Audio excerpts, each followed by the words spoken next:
Throughout his childhood, his mind was overcome with rage, and his heart suffocated in darkness. It would feel like this big, empty, black hole inside the house. Like there was nobody else there except me. And anger, depression, just feeling alone, not feeling like I belong in this world. Like, what's my purpose? In my mind, I said to myself, and I said to Brenda, I'm what this boy needs. I can change his life. I can give him the role model. I can be the father he needs. I can be the father he's never had. I can teach him right and wrong. I can make him into a man that everyone's going to be proud of. And boy, did I meet my match. I had no clue what I was getting into. He was kicked out of daycare facilities, expelled from several elementary schools. Eventually, some family members didn't want Trevor in their lives anymore. It was so sad to see a little toddler or child running around with all this anger and bitterness and things. It just, when I saw my friends' kids, they had happy things to talk about. And they asked me, how's your son? What is he doing? What is he up to? I couldn't really say anything happy. Extreme, violent, and aggressive behavior. He would bite his own self just almost to the point of drawing blood. It progressed to him getting knives and coming after me, trying to stab me with a knife. And I'm talking, he was still very young. He set, booby traps in the house, like tripwires where when your ankle crossed it when you walk across.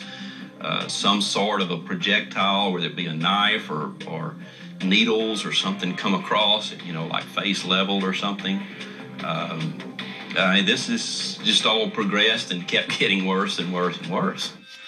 We went to a lot of different types of clinics, psychologists. We went to church groups, church psychologist groups. Every single one of them says to us as a family, or to me and my wife, you've come to the right place.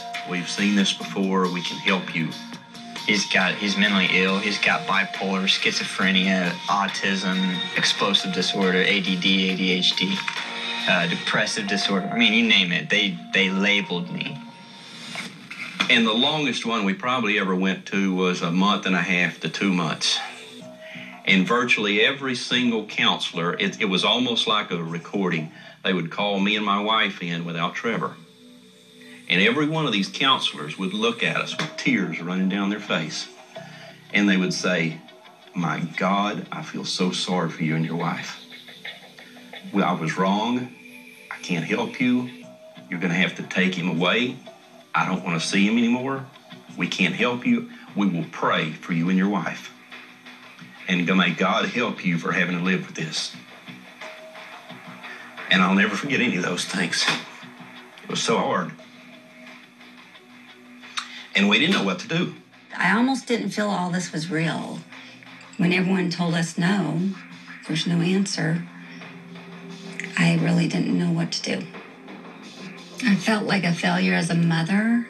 I didn't think that I was doing the right thing as a mother. Teachers, principals, my family even, everybody in my world was telling me to just give up. He spent time in mental facilities before the age of 12. He stayed at a Christian boys' home until they felt he was too dangerous to himself and others. A well-known child psychologist tried to help him, but eventually, he too gave up. He finally called us in one day, and he told us, look, I've never seen anybody like this. This kid has the mind of Hitler. And he said, you and your wife, you need to give him up to the state. He said, you and your wife can never handle him.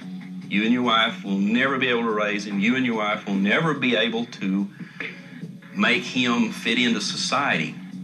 And this guy looked us in the eye and said, this kid will one day be a mass murderer and he'll be in prison for the rest of his life. And he said, if you don't get him out of your house, he's going to kill you and your wife. And he said, you need to give him up to the state. You need to wash your hands of him, and you need to just give him up. Well,